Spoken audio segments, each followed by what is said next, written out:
arrival here from Broadway Limited. It is the UP2066 power car, and let's go ahead take a look. Now I haven't opened this, so I'm very interested in seeing what this looks like. So now this is the sound version.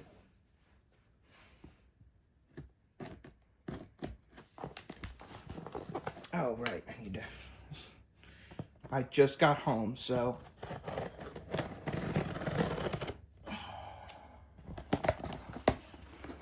Oh, damn, they gave packing peanuts.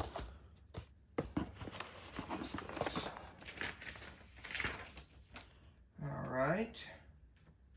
That is that. And put in, I hate these packing peanuts, they're so annoying. And here it is. Okay, this feels a little heavier than the Kenefic that we unboxed, but there's the label. I'll show you that in just a second. Alright, so I think it's a little longer, but we'll compare the two later. So anyway, we've got this and Union Pacific Power Car number 2066 with roof antenna and sound, HO scale. This is item number 9122. Now, I don't know how many they still have in stock, but this is when I got this from Lombard Hobbies, so there's a in the light there. And yeah, they do this. So date of manufacture, October 2025. Oh, that didn't take too long to get here. Oh. A lot of manuals in there. Okay, so this is the wand that you use to activate the sounds. I guess you just put this up against the thing. I would have preferred touch, but that's okay. All right, so sitting in here, Conductors Club flyer, 1-year warranty. Oh, this is new. Disassembly and maintenance instructions for your new HO scale power car. And then on the back, the touch controls and the parts diagram for the car. I think that's it. And pull that off.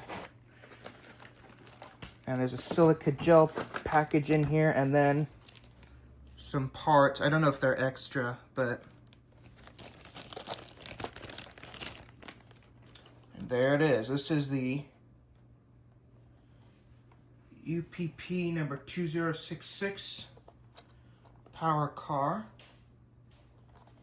I read online that these have like sort of like a kinematic sprung couplers to kind of help with sharp turns, and that's there. This is sound equipped, so it has a little speaker down there. You can kind of see the speaker inside. Well, I can. I don't know if y'all can, but well, y'all can kind of see it. And then got a whole bunch of underbody detail, roof detail. I think that's the roof antenna that I was talking about, but it's very thin, so you got to be careful. But diaphragm there. All right, let's get this on a layout, and we'll also compare it to the oh,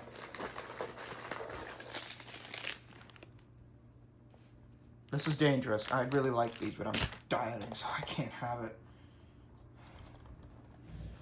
But that is the power car. All right, let's go ahead and take it. Alrighty, I've done some research, and I've figured out that these extra parts are for the coupler area. So there's little holes over there. You can see one over there, but pretty much what it does is it adds more detail at the cost of coupler movements. So, you know, on the coupler we have this kind of kinematic coupler design.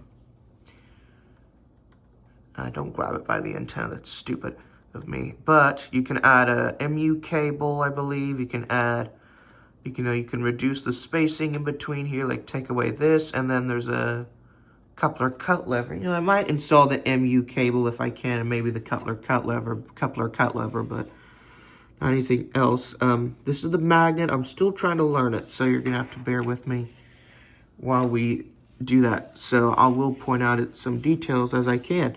So we've got lift rings along the top, a circular diaphragm, which is accurate. We've got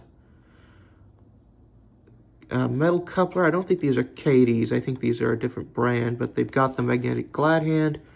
Got hoses. You've got a brake wheel over there. You've got a molded in door, as I said, and you've got detail here along the diaphragm, rivet detail along there, as well as a little grab iron right there. It might be the beginning of the cut lever, but I don't know. We've got a step up here and then 2 grab irons. Got this huge hump along the middle. And I'll turn this to the side. So got the windows, a large loading door here, another smaller one there, and we've got windows along the side. This car is lighted. We've got the hump here with molded in kind of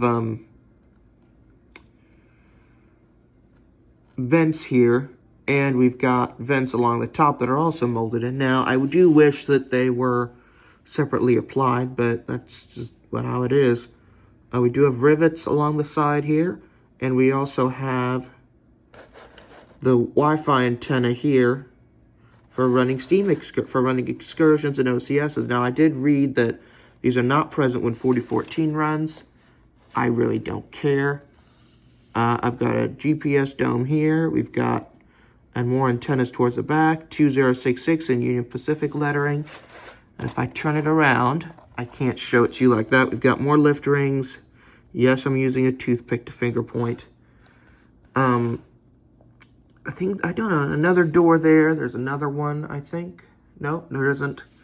I can't really tell. 3-axle truck with the spring detail. No rotating bearing caps, unfortunately. Fuel tank here. Details along the bottom part, as well as windows along the side, and more. And again, the over roof detail. And flip it over here. So unfortunately, no truck detail, but this is the sound model, so there is a speaker in there. And you've also got all the underside plumbing detail, like so. All right, so let's go ahead. I'm going to flip it around. Oopsie, did it again. I keep bending the antenna. I don't know why I keep doing that. I don't know. But I'm going to go ahead and apply track power. And what we're going to do is once it turns on, it's going to first turn on the lights, and then when I apply more voltage, it'll turn on, it'll activate the sounds, and we'll go from there. So I'm gonna need my little cheat sheet right here, and so I come up with the voltage. You'll see the lights come on, and then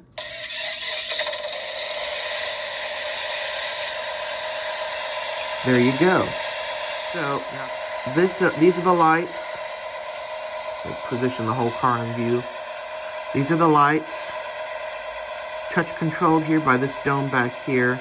You move it forward so you can get it in focus. There's the dome. And I'll move it back so you can see all the lights. And then if you hold it, they dim. And then they come back on. Now, for those of you wondering, no, the flicker is not present in real life. It's just the camera. And then there's the shutdown.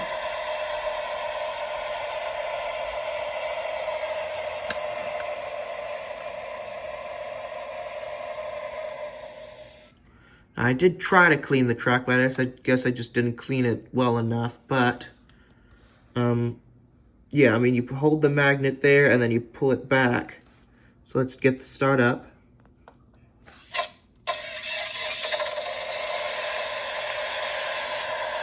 And there we go. And there are different levels. So that is level 1.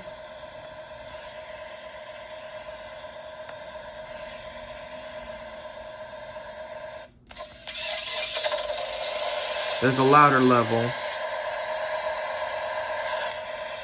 There's a lower level. There's an even lower level. So that's level 1. The previous one was level 2. And then we should go. My hands are very shaky. And there's back to level 3. So, yeah, I'm sorry about the dirty track, but I wanted to give y'all that. Now, the sound is a little tinny, but that's because the speaker is small. It doesn't have much room to push some more bass sound out of it, but the sounds do sound really accurate. Now, to be the most accurate to the prototype,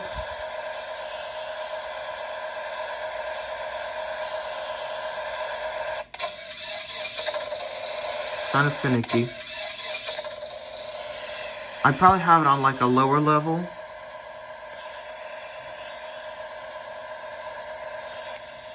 So like that. Maybe on level 2.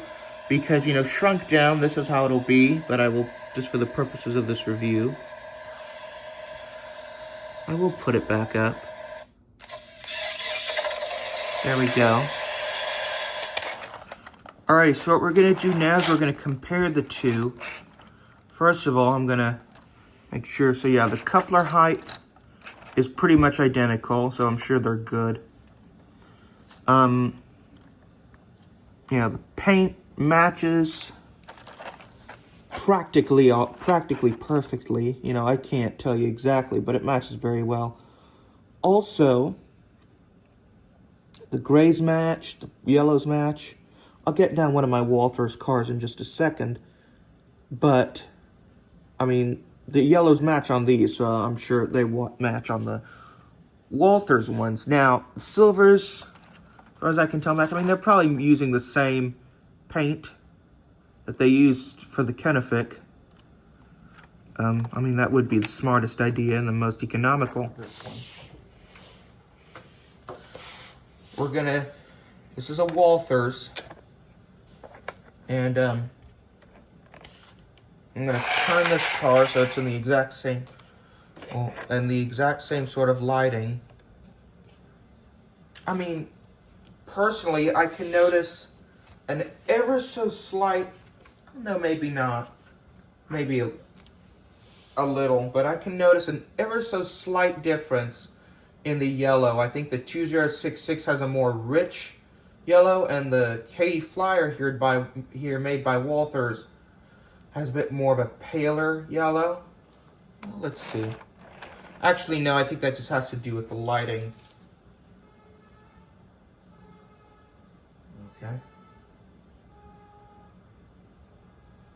And, but yeah, I mean, Broadway Limited did a great job, and this is really nice car. So, other than the magnet thing, I mean, there's no complaints from me. I mean, really nice job, guys. Alrighty, so the 2066 is a great car for what it's worth. I mean, it's very nice, very well done. I mean, my only two minor gripes are, first of all, the molded in vents here on the side and the magnetic sound. I would have preferred touch controls, but, you know, that's all. Again, I decided not to install any details here. For whatever reason, it's not focusing. There we go. So the reason why I decided not to install the details here is for that coupler reach. But, you know, overall, I mean, it's a very nice model. Very nice detail. Sound is okay, but I'm probably just going to have it off most of the time. Yeah, I mean, it's a very nice model, very well done. And, yeah, so thank you guys so much for watching, and I'll see you next time. Take care. Thank you.